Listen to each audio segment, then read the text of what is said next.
Hello, my beautiful friends. I am back with part 2 of people pleasing. And again, just like with part 1, there's so much to unpack for people pleasing, and it's one of the things that I have struggled with the most. So I have a ton of notes on it, right? I'm not a doctor, I'm not a psychologist, I'm not a therapist, so I can't remember all of it. But I do use this for myself. Also, if I catch myself going back to some of my people pleasing tendencies and I don't really know why I'm doing what I'm doing, I like to reference, what I've written down while I've, been learning all of this. So I'm going to reference this. All right, so what is people pleasing? People pleasing is when we consistently are putting other people's needs ahead of our own. And people pleasing actually stems from childhood trauma. And what we do is we have a sense to want control. So we people please, right? Our caretaker, our parent, we people please. So that way we can get a false sense of control, which then reverts to a false sense of safety. And we learned this as a child. So we knew if we pleased our caretaker that we would then feel safe, all right? And so especially as children of alcoholics, this can manifest into different things. The first one being low self-esteem or low self-worth. And our emotional needs were not consistently met. And when that happens, that can lead to a core belief that we are just not worthy of the love unless we earn it. So we have to people please or do something that they need us to do or something to make them happy to feel worthy of love, right? So we just have that core belief since we're a child, and that will stem into low self-worth or self-esteem as an adult.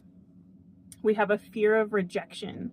So if we experienced emotional abandonment or even inconsistency in our childhood, then we built a deep fear of abandonment or rejection, right? To avoid the pain, we might people please. So we just had this fear as a child that we would be rejected or abandoned if we did not people please, okay? So once again, it's that fear or the anxiety of the unsafe environment that makes us believe these things.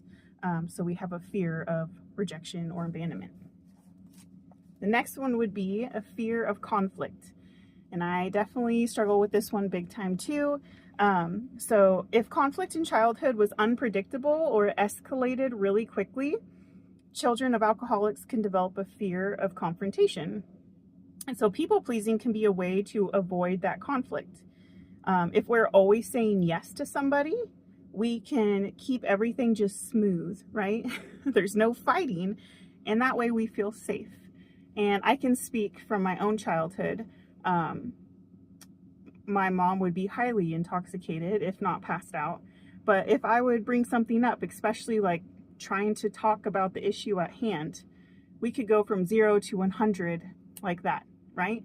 And I was terrified. Like when you're a little kid, it can be very scary. So that's just kind of my experience in that. Very unpredictable. And also everything was mood dependent too. Like everything was so much worse if she was already in a bad mood, but then you add the alcohol on top of that, or you add you trying to ask her to stop drinking or asking her why, it can just escalate quickly. So yes, we definitely have a fear of conflict.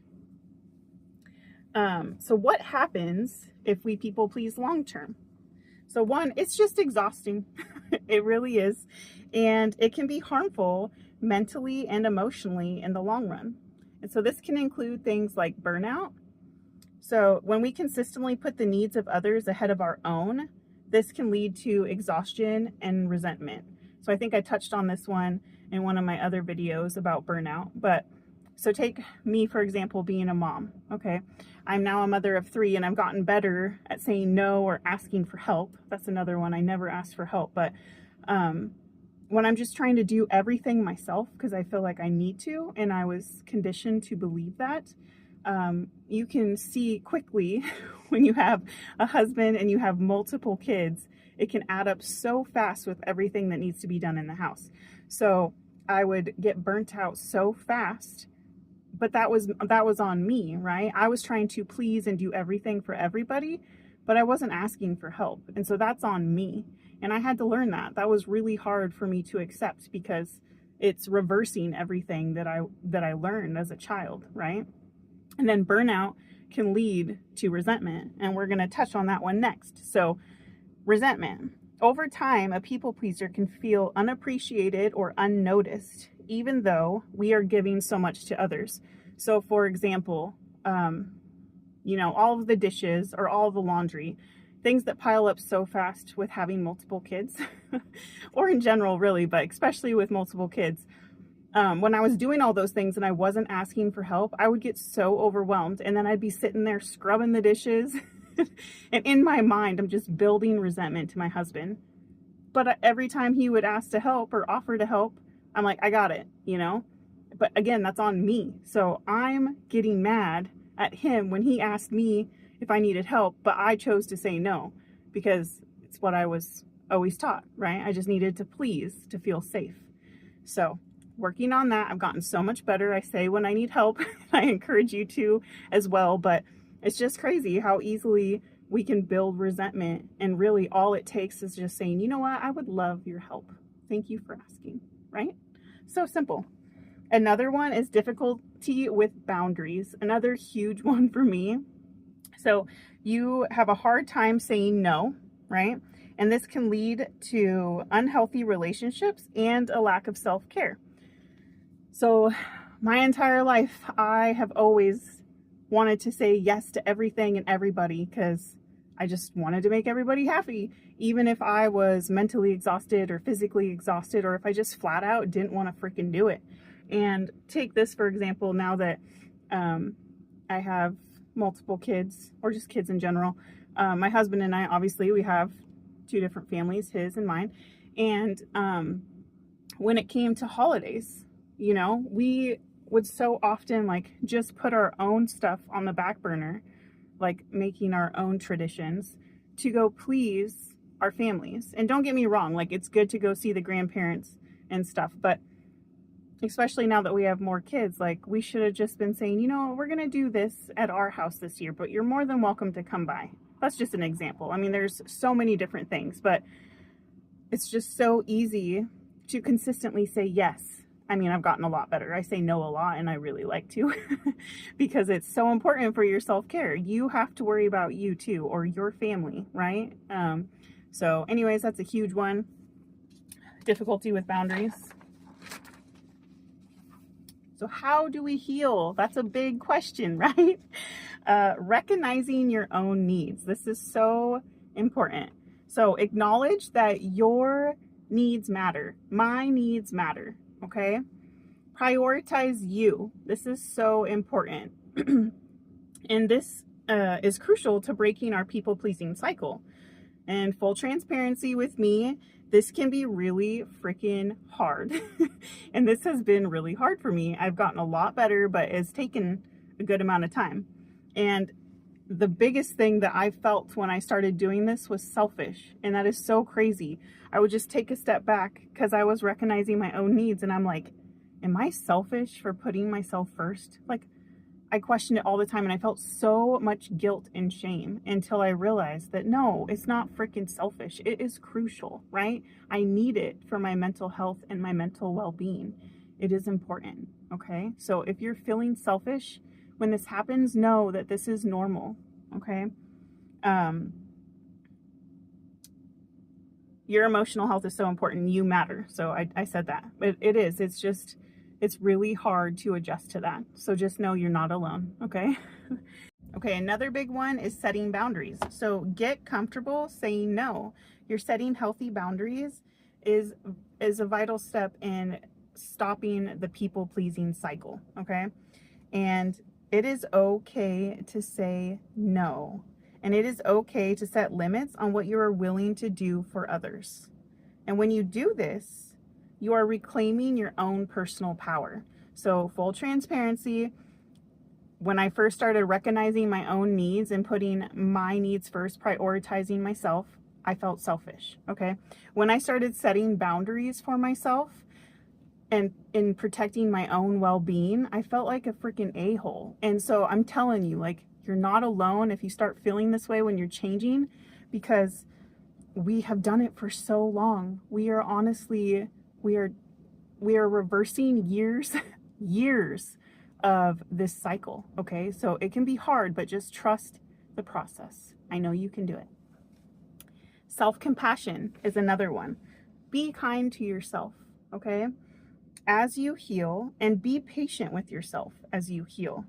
You are unloading years of learned behaviors, like I just said. It is so much to take on, okay? And it is a big adjustment, but you can do it. And it's okay to struggle with this. I want you to know that. Like, healing through childhood trauma or any trauma in general, you're undoing years of this. And it's gonna be a struggle. It's gonna be hard, but you can do it. You can do hard things. You're strong, you're resilient. Think how strong you are because you made it through your childhood, okay? Or maybe you're in your childhood still, but no matter what, like, think about what you have gone through, okay? You can do this, and you can do it for you, and you can do it for your family. But most importantly, you can do it for you. Having self-compassion will help replace your inner critic that you've always had to people please. You are strong, and you can do hard things. And one of my favorite things that I always love to say, especially when it comes to setting boundaries and we're saying no to others, is I want you to remember this, that saying no to others is actually saying yes to yourself. And that is so freaking beautiful. Think of it that way. Saying no to others is saying yes to you, okay? And after all these years, you deserve it. Therapy and support groups. Okay, so therapy, this can be extremely helpful. There's trauma-informed therapy, and that can help you process your experiences, okay? And support groups, so if you're an adult child of an alcoholic, they have ACA, so the Adult Children of Alcoholics, and that's a safe space where you can relate to others. Or just find a support group, right? Like, find like-minded people who are going through the same thing. So like, you can always come here and I'll be a support. I'm sure there's a ton of private groups on Facebook as well, but just, you know, find support with others who have gone through the same thing as you. Okay. And you guys can relate. And then of course you can always lean on your loved ones as well. And, you know, they might not have gone through it as well personally themselves, but they can still be there for you for support. And rebuilding your trust.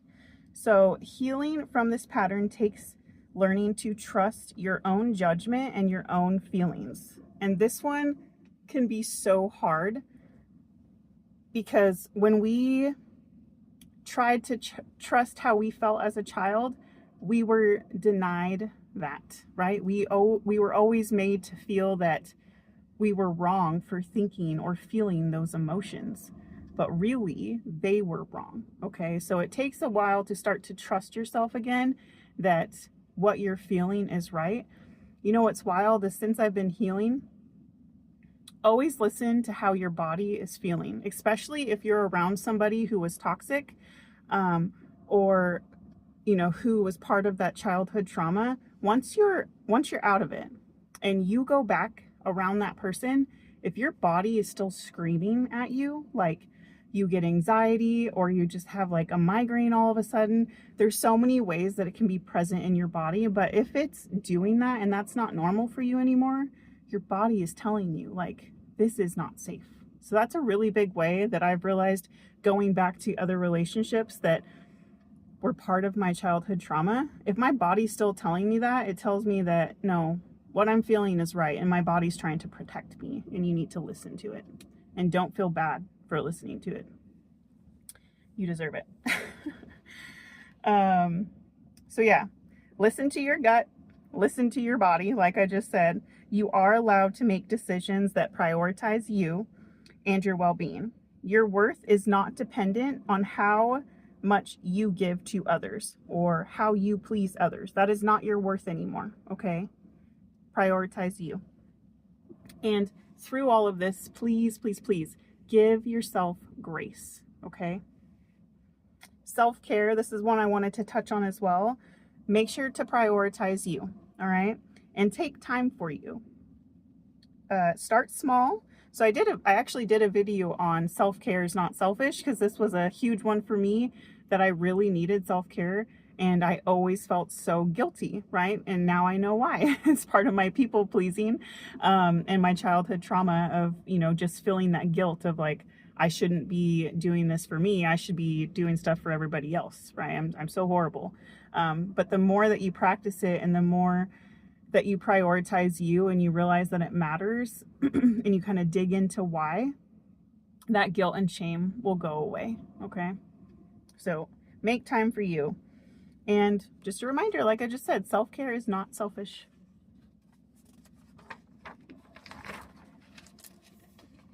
And let's break the cycle. I know that I've said in other videos of mine how much my goal, besides, like getting better for myself personally and for my family and my kids, but I want to break this generational cycle so bad for my babies. And here's why. People pleasing, especially as a child of an alcoholic, is often learned behavior, and this is passed on from previous generations, and usually like multiple generations. And I know for at least me, it goes back 3 or 4 generations, specifically on my mom's side. And so this is huge. Like, I am breaking the generational cycle, and that's huge for me. And you can do it.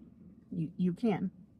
But by realizing this, and that it's not healthy, and that you don't want the same for your family or for the rest of your time here, by working to change, you are breaking the cycle. You are putting in the work to realize why you are the way you are, what made you that way, and you can fix that dysfunction for your family. And I think that is so beautiful. I am so grateful that we have the tools present to us to be able to, if you want to put in the work, you can heal from this. I am so grateful, right? Because here's the thing, and I'll talk on forgiveness later, but I forgive my mother, okay? Because going through all of this, you learn that it's passed on from generations, okay? And I don't know how old you are, but I'm 37. So my mom had me in her 20s. Anyways, that generation, and even farther back, they didn't do much therapy or talk about mental health.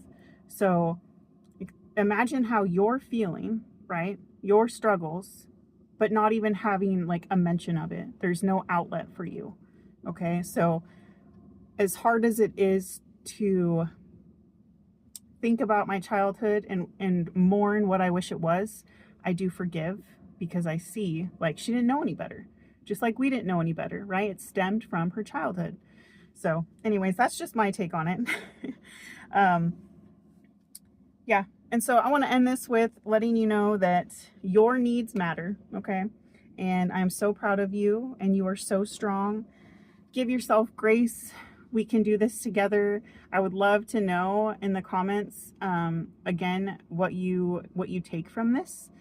Do you struggle with people pleasing? Can you relate to any of the things I listed? If you missed part 1, I'm going to link it at the end of this video, and you can touch on it there. But reach out to me. I would love to hear from you. Honestly, like, I'm sharing these things to try to help, but also it's part of my healing journey, too.